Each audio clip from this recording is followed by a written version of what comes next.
Previously on the Great Classic Trade-Up.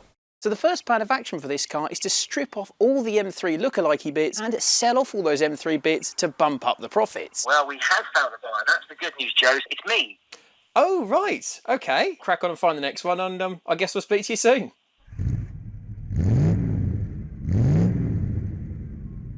Well, hello and welcome to Sandown Park, where today we're dealing with a completely different type of horsepower as we reveal our third acquisition in the Great Classic Trade-Up.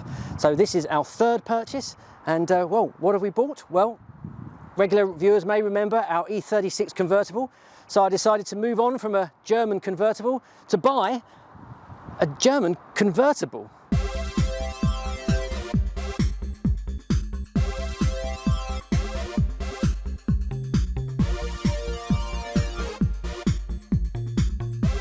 Introducing our 1991 Golf GTI Cabriolet, and I've got to say, I think we've struck gold with this. I think it's an absolutely stunning example. It's got just under 90,000 miles. It's in remarkably original condition. It's got these alloy wheels, which we don't believe are the original spec ones, but they would have been optional extras. I think these are the Rivage alloy wheels, 15-inch. It's got the single headlight grille. Now, it's meant to have a twin headlight grille, which it does come with, but it's missing the red trim. So I'd be inclined to keep the single headlight look. I don't think it detracts from it at all. The interior is absolutely spotless. I love the simple elegance. 5-speed manual box on these cars, and the gear change on this particular example is spot on. Sometimes they can get a bit notchy and a bit bulky, but this one is perfect. Electric retractable hood is in fantastic condition. This, curiously, has got a tow bar. It's an official Volkswagen tow bar, so someone either like to carry some mountain bikes around or maybe tow a small trailer or something like that. But yeah, we almost didn't want to remove it because we think maybe the future owner might actually benefit from that. I don't know. I'm kind of hoping that with the Cabriolet you're getting a better value GTI, because we know that Mark 1 GTI hatchback prices have gone through the roof. Obviously the prices can go through the roof because it's a convertible. This will represent a better value GTI. It's still got the 1.8 110 horsepower. Don't think it's going to need much more, maybe a bit of detailing work, and then hopefully we can move it on to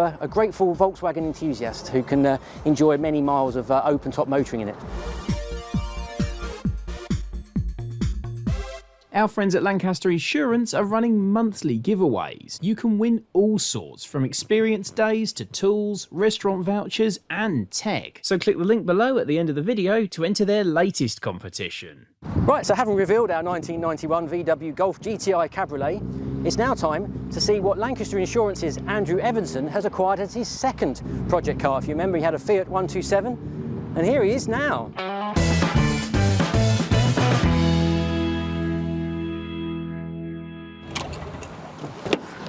Well, Ev, this is very different to the previous car.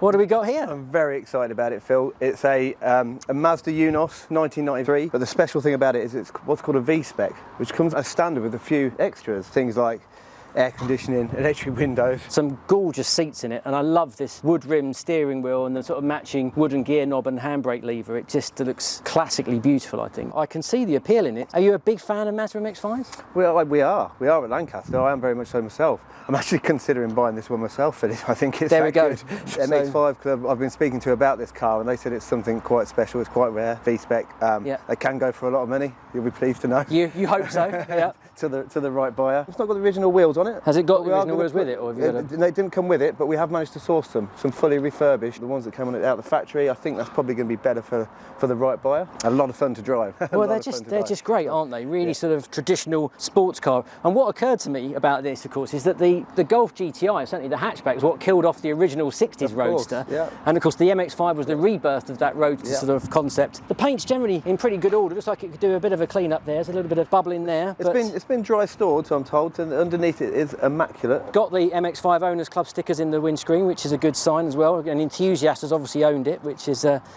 very positive.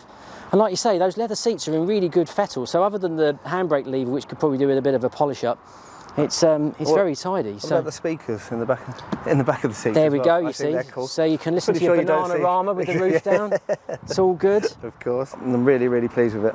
And like you say, still a lot of demand for these ones. The NA MX-5s are still, I think, more in demand than the MB car that replaced it. I think that bodes really well. But there's not many about. I believe, you correct me if I'm wrong, they come in British Racing Green and black, but we've not been able to find another black one anywhere when we've been trying to get a gauge of what it's going to go for anyway. Yeah, obviously this replaced the first acquisition. Our earlier video, we saw you had a Fiat 127, Yep. so tell us what happened to that. Well, it was a lovely car, and I thought it was a quirky car. We thought it would really go for, you know, for much higher than we paid for it. Sadly, it wasn't to be. Lancaster bought their Fiat 127 for £4,250 before spending £600 on some MOT repairs and a machine polish.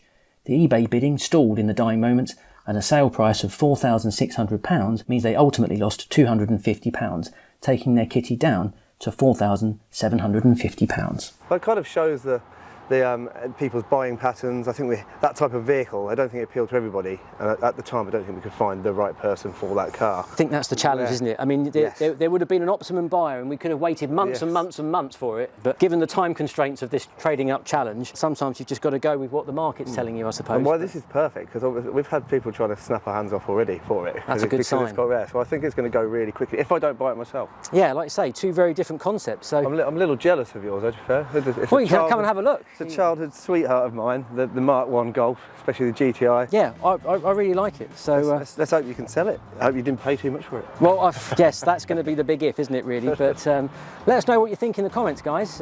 Which one would you take home? Would you take the Mark 1 Golf Cabriolet GTI or this fantastic Eunice Roadster, rare and desirable? Pick your favourite and tell us in the comments. This video is proudly sponsored by Lancaster Insurance. Give them a call on 01480 400 889 for an insurance quote on your classic car. And don't forget to click the link below to enter their latest competition.